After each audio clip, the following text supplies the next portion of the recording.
ইতিকাফের অর্থ আটকে থাকা, আবদ্ধ থাকা, কোনো স্থানে অবস্থান করা। আর শরিয়তের পরিভাষায় ইবাদতের উদ্দেশ্যে মসজিদে বিশেষ অবস্থান গ্রহণ করা।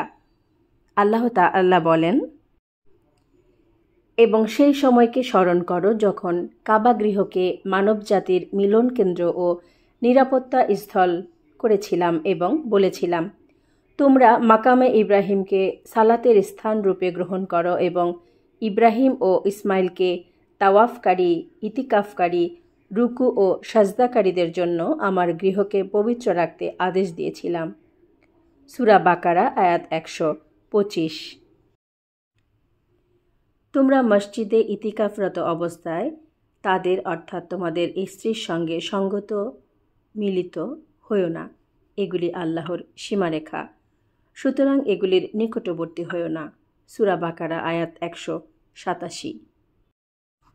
রাসূলুল্লাহ সাল্লাল্লাহু আলাইহি ওয়াসাল্লাম রমজান মাসের শেষ 10 দিন ইতিকাফ করতেন এবং বলতেন, তোমরা রমজান মাসের শেষ 10 দিন লাইলাতুল কদর তালাশ করো। বুখারী 1888, আয়েশা রাদিয়াল্লাহু আনহু। নবী করিম সাল্লাল্লাহু আলাইহি ওয়াসাল্লাম রমজান মাসের শেষ 10 দিন ইতিকাফ করতেন।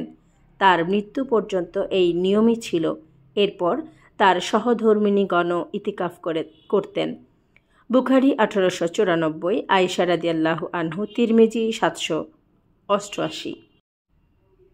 প্রাকৃতিক প্রয়োজন, প্রস্রাব, পায়খানা, গোসল ইত্যাদি ছাড়া ইতিকাফকারী তার ঘরে প্রবেশ করতে পারবে না। বুখারী 924। ওমর রাদিয়াল্লাহু আনহু নবী করিম সাল্লাল্লাহু আলাইহি ওয়াসাল্লামকে বলেন, আমি জাহিলিয়াতের যুগে এক রাত মসজিদে হারামে ইতিকাফ করার মানত করেছিলাম।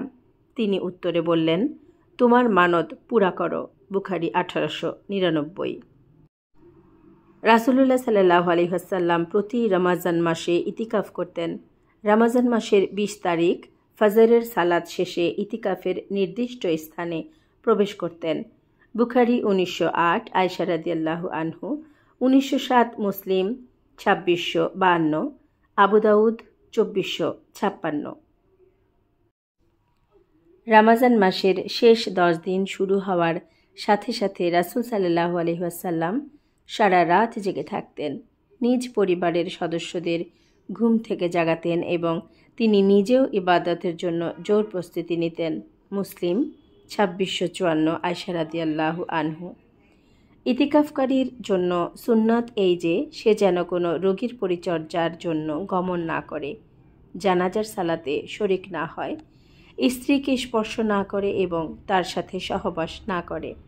আর সে যেন বিশেষ প্রয়োজন, প্রস্রাব ও পায়খানা ব্যতীত মসজিদ হতে বের না হয়।